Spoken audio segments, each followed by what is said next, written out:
ইরানের সর্বোচ্চ ধর্মীয় নেতা আয়াতুল্লাহ আলী খামেনিকে হত্যার মাধ্যমে চলমান যুদ্ধ শেষ করা সম্ভব, এমন মন্তব্য করে ফের আলোচনায় এসেছেন ইসরায়েলের প্রধানমন্ত্রী বেনিয়ামিন নেতানিয়াহু।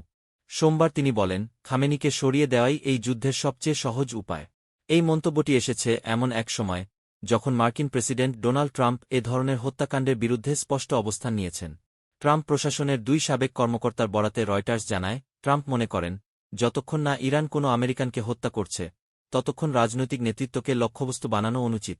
ট্রাম্প এর এই ভিন্নমতের জবাবে নেতানিয়াহু বলেন, খামেনিকে হত্যা সংঘাত বাড়াবে না, বরং এই সংঘাত শেষ করবে।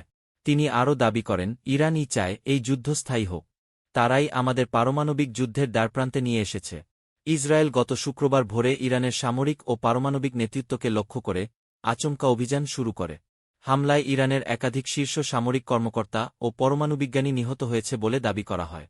4 দিনের মাথায় সোমবার ইসরায়েল দাবি করে, ইরানের আকাশপথ এখন আমাদের নিয়ন্ত্রণে, ভবিষ্যতে হামলা আরও জোরদার করা হবে বলেও সতর্ক করে নেতানিয়াহু প্রশাসন। বিশ্লেষকরা মনে করছেন, ইসরায়েলের এই আগ্রাসী কৌশল এবং রাজনৈতিক নেতাকে সরিয়ে দেওয়ার উন্মুক্ত হুমকি আন্তর্জাতিক আইন ও নৈতিকতা উভয় ক্ষেত্রেই প্রশ্নবিদ্ধ।